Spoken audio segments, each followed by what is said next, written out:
Hi, friends. If you're anything like me, you probably have a ton of maybe unfinished business before bedtime.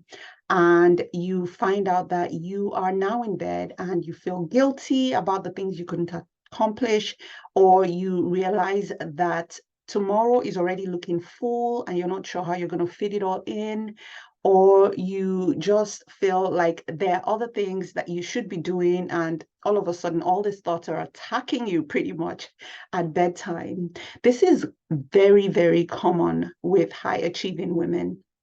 And many times it's because we are overscheduled without breaks during our day to really process, to be present. But really, that's not the focus of this video. What I want to talk about today are the self-sabotaging thoughts that end up causing our minds to race at bedtime and makes it hard for us to sleep soundly, or makes it hard for us to technically sleep through the night.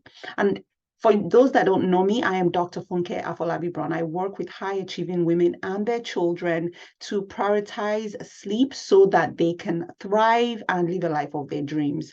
And so, what happens? How does sleep happen, honestly? Where do we get started when it comes to sleep? So, sleep happens when you have this sleep promoting factors sort of overcome the wake promoting factors. It's a math. Sleep equals to sleep promoting factors greater than wake promoting factors. Okay. That's a math you probably weren't taught in school. But what are some sleep promoting factors? So things like your sleep drive, right? If that is high and your circadian drive, which is that internal clock is, to sleep, is higher than the wake promoting factors, meaning that things like anxiety, threats, caffeine, or anything else that lets you stay awake. So once you get that shift, sleep comes.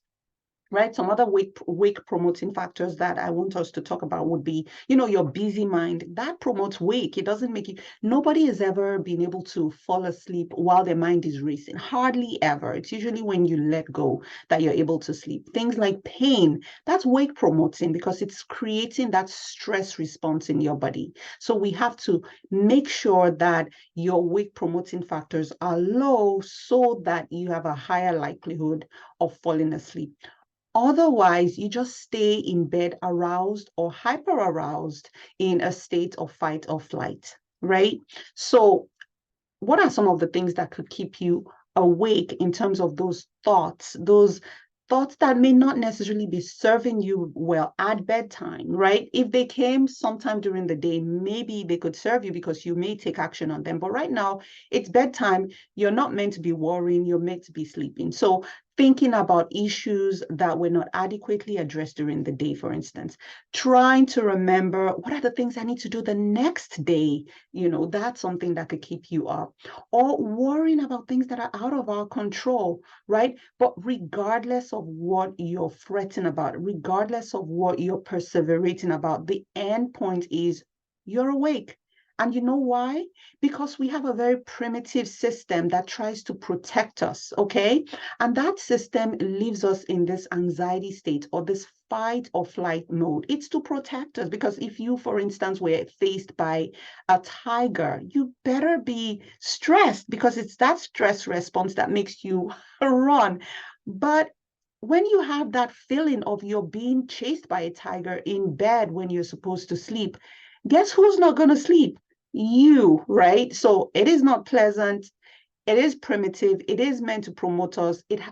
Protect us. It has its place, but not at bedtime. So, what are some strategies that we can take that can decrease that hyperarousal? Really, I'm going to break them into four categories. The first are the relaxation strategies. Now, there's no single relaxation strategy that's perfect for everyone. If you're someone that has a hard time, focusing on your breathing, but you would rather listen to something relaxing on, a podcast or an audiobook, then do that. Find what works for you. You have to find what works for you. But the goal is mindfulness practices, being present, being really fully aware of your immediate world. so that you don't spend all that time you're spending inside your head. So an example of that would be things like progressive muscle relaxation. I like to do that because what it does is you're literally taking one muscle group at a time in your body. You're tensing and relaxing. You're feeling that tension and you're slowly relaxing it. And you're really putting your focus and your effort on that. And so, what that will do is it will kind of disconnect those pathways that are really creating that spiral in your mind to focus on that. And you keep doing that over time where you start to feel relaxed. So, that's one type of, relaxation practice. Another type of relaxation practice or mindfulness practice is meditation or diaphragm breathing or deep breathing. There's so many of them. How can you learn this? I mean, I could do several YouTube videos walking you through the 4-7-8 breathing or the diaphragm breathing or the alternate nostril breathing or the box breathing. There's so many. So there's no perfect one. I promise you that. Hop onto YouTube and find types of breathing techniques or something of that sort, and pick one or pick two and try them and find what works for you. Find the one you feel most comfortable with. So that is what honestly I would recommend. Now, in terms of meditation, some people are able to handle just being present, and some people may need more of a guided meditation. There's so many meditation apps and relaxation apps out there. I'm not affiliated with any of them. Some include Calm app, the Headspace, Insight Timer. There's one called 10% Happier. There is a Sleep Space app that I do work with the creator, which really is an all-encompassing app that also has some features where they provide some relaxation strategies. So you definitely could try that. It's the Sleep Space app, and I'll leave that in the notes as well. If you use my own link, you actually get a 30-day free trial. So definitely take advantage of that and see if that helps. It also has some bonuses, which are incredible. And then another thing you could do to relax is maybe listen to podcasts. You just have to make sure that if you're using your phone, that you're not keeping the phone too close to you, or you're not exposing yourself directly to the blue light from the phone, because then we're not going to achieve sleep as we should. So I literally just told you about the first step, which is the relaxation strategies. And you can see that there's so many. And so it'll take you finding what works for you and then sticking to it. And if you don't like it, switch it up, whatever, it's fine. And then the second thing is I want you to let go of sleep effort. Relaxation strategies will help you to do that, but I just want you to be aware of what that phenomenon is, sleep effort. And the best way I can describe this to you is through with one of my clients that I had. She did everything right when it came to her sleep, okay? She was the poster child of sleep hygiene. What does that mean? She went to bed every time at the same time. She turned off all the lights, including her phone, everything. She had really dim light about 2 hours before bed. She took a bath. She meditated. She turned off, again, I told you, she turned off the blue light. She had a candle on. She used lavender spray. She wore a sleep mask. On top of that, she had, blackout shades. She did every single thing right, except when she got into bed, she couldn't sleep. And she started to experience frustration, right? She felt like she was failing somewhere. She felt like she was trying, but she wasn't trying hard enough. That is sleep effort. If you don't understand sleep effort, what I just described is exactly what sleep effort is. And you can just rewind and watch again, okay? So sleep effort ruins your sleep. Because what it does is it activates your mind to think, I need to be doing more. What else am I not doing? I told you even about meditation. She's like, I'm not meditating right. Maybe I shouldn't be doing this. Maybe I'll try a different type of breathing. Maybe I'll try a different type of meditation app. And so it's on and on and on. And it just never seems to be good enough. And what sleep effort does, again, is telling your mind, try again. You just need to try harder. But if you're trying harder, you're probably not relaxing, right? And even when you're trying to relax, you're distracted because you're like, wait, am I relaxing right? Am I trying? Should I try to relax a different way? So you then get annoyed with yourself. So that sleep effort, it's definitely going to ruin your sleep. So this is what you do to get rid of sleep effort. The first thing is be curious. What is going on? What's happening here? I wonder if I'm going to sleep now. Sleep is never with intention. So come with that place of curiosity. Really paying attention to your body. What's my body trying to do right now? Wow, the heart rate is up because I'm feeling frustrated, right? So it's really important to just be curious. And then from that place of curiosity, I want you to shift your focus. So you feel like, oh my goodness, I'm trying. I need to try harder. Shift your focus to something. What do you feel around you? What can you smell? What can you touch? Focus on your breathing, So essentially, you're shifting that focus from the effort to something else that helps you to stay present.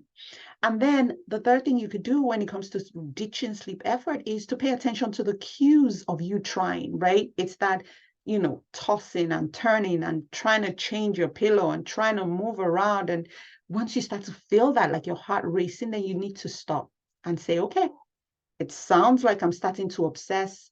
It sounds like I'm starting to try too hard, and then respond. Now, what does that look like? You may need to say an affirmation just to break off that cycle. You may need to step away from the bed for a moment, whatever that looks like, but you need to become more aware of it so that you stop trying.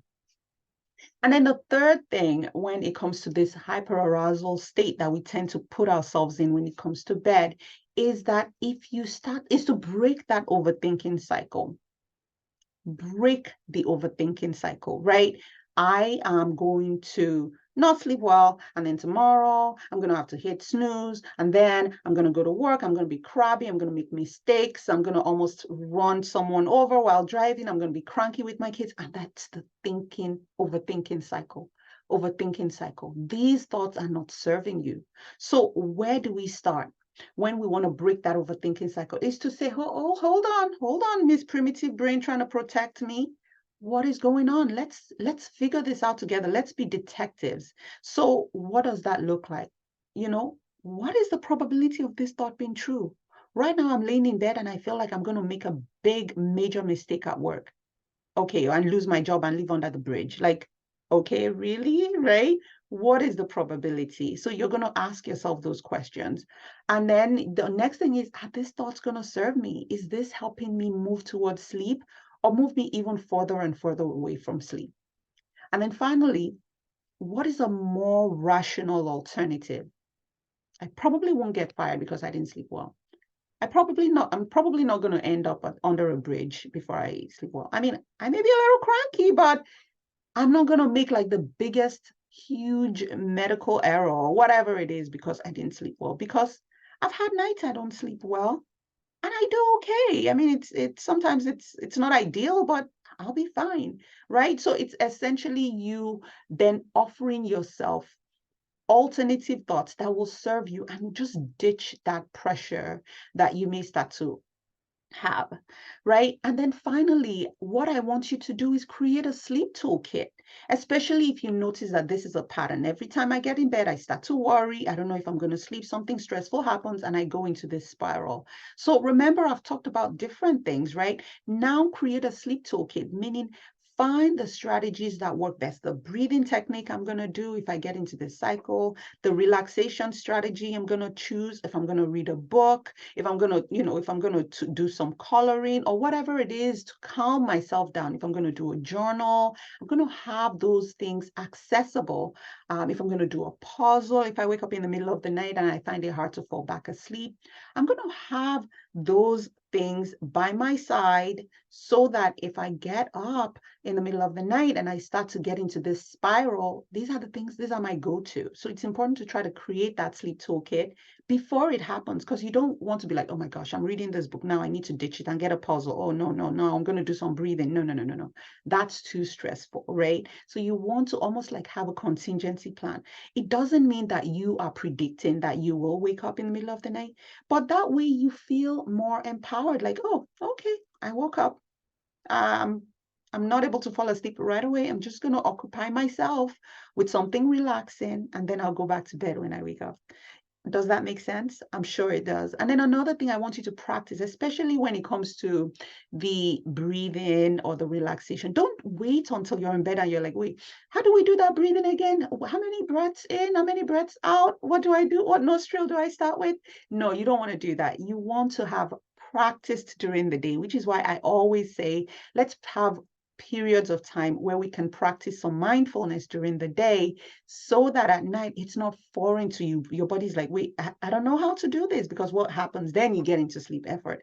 I hope this has been helpful. If it has, please let me know. Let me know in the comments. Send me a DM on Restful Sleep MD on Instagram. Let me know. Send me an email, drbrown@restfulsleepmd.com. I want to know. I want to help you. And I want to make sure that what I'm giving you is value that would improve your sleep. And if you're a woman out there who has done all the things, and maybe like my client, you have the most perfect sleep hygiene, and you're trying, and sleep has become a chore, either because of your racing mind, or because your kids are not sleeping, or there's trouble at work, or there's stress and things, and you're just not sure how to go about it, yet you know you can get a good night's sleep, but you just need help connecting the dots. That's what I'm here for.